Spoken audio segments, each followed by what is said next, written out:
What's up, everyone? This is Dhati Lewis. And this is Stephen Lee. Jorge Mendoza. We are back.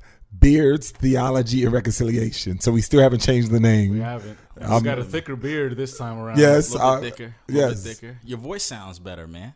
Yeah, it is. It is. It feels better. It feels better. Yeah. Basketball season just ended. Yeah, that's true. Yeah, so you know. It's good. Y'all will notice a difference with listening to his voice right now. So. Yeah, people were complaining about my voice a little bit, but you know, yeah. I kind of look at it like, man, I was crippled, but I played through it. You did. You see what I'm saying? Like that's what I was looking at it as. You did. That's good. You know, so during basketball season, you just kind of learn to live. You did. Horse. You know, horse. It's sort of like Jorge's cough. Like you just know for like a season he's just gonna cough. 4 or 5 months. Yeah. So just coughing. It's good. Well, Beards, Theology, Reconciliation. We haven't changed the name, but we're still should be still that here. Podcast. That podcast. I still call it that podcast. But you know what's good about it is that regardless of what we call it, it still has the same core. We always want to take the scriptures and allow that to be kind of the baseline in which we're walking along with it, and as we're addressing different issues.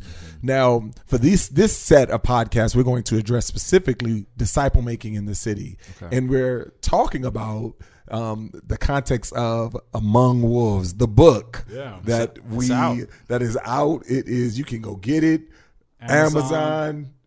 Well, I mean, you can go Barnes and Noble, iBooks, Kindle. All of that. The popular thing is wherever major books are being sold. Yes. So if you're in Nebraska and there's not a Barnes and Nobles, just wherever you get books. Well, Amazon goes everywhere. That's true. Yeah, that's true.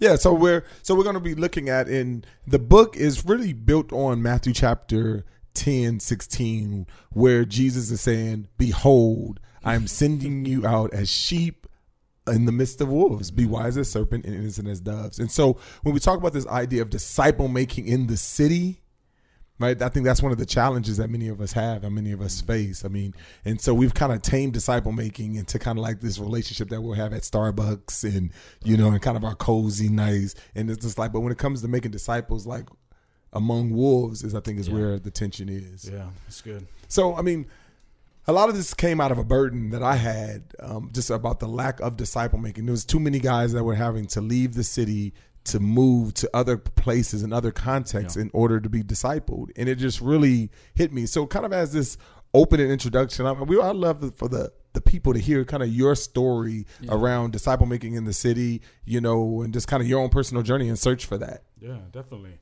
I think for me, one of the things that how I understood discipleship, or how I understood health and ministry, was like having good theology and the centrality of preaching. I think those were the core things, and there's nothing wrong with those things. Those are good things to have, but I think in the circles that I was in and kind of the training I received, that kind of was always put up as the central thing, the core thing, and it was assumed that if you did that, then discipleship should kind of happen. Everything. I remember even hearing like, man, if you just preach biblically, then the counseling will kind of take care of itself. You just preach biblically, then all these other things will take care of themselves.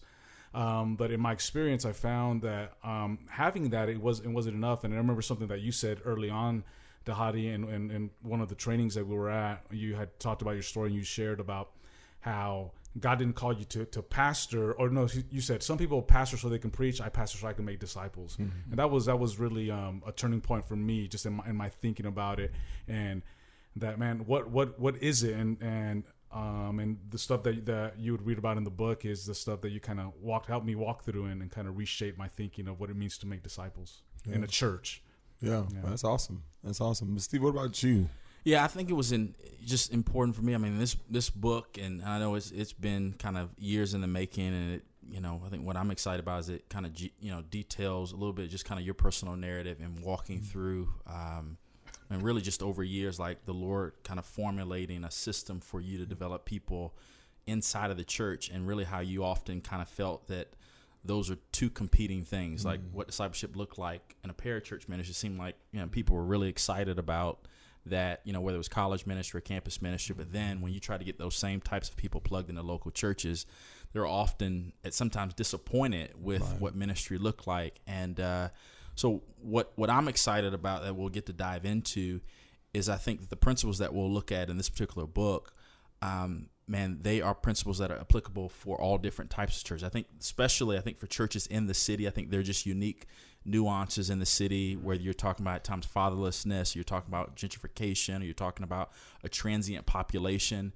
What this gave me as a church planner were just some handles in terms of how to be able to communicate what we were hoping to do with the people that God gave us, and to explain it in language that they understood.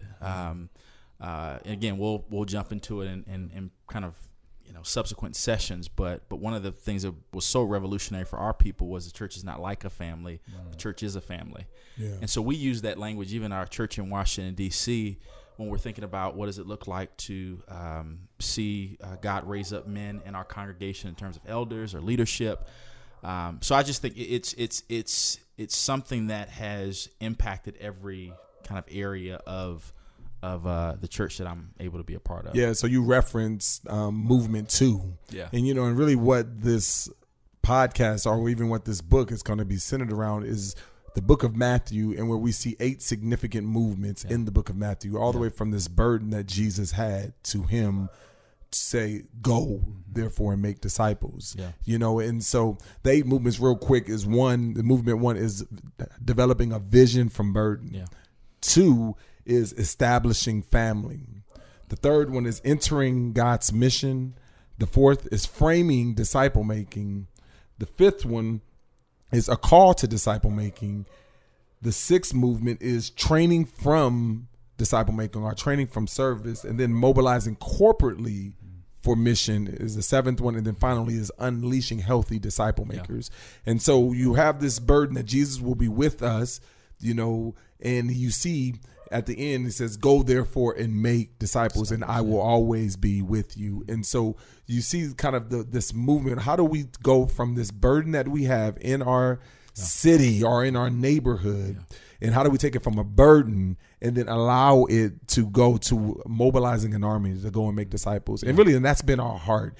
I mean, I just remember for me, it was just like, man, after going to multiple people wanting for them to disciple me, because, and I was looking for someone who was urban, someone who was indigenous, someone who understood, because like we said before, like either I was around a group of people who understood my context, but didn't have the same commitment to the theology and to mission, or I'll be around a group of people who understood theology and mission, but they didn't understand my context. And so I wanted those worlds to come together, and so, and that's really when for me, it was James Roberson and I, as a pastor in New York, we were in this ocean, floating in the ocean, with, our swimsuits on and all, whatever. No, we was just floating in the ocean. And I just remember just us as both just talking about our frustration.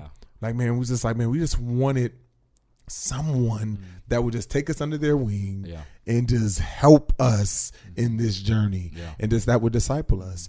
And after knocking on so many doors, that door being closed so many times, we just basically made a commitment, at that beach, in that ocean, and we said that we want to be the last generation that has to leave the urban context for sound disciple making.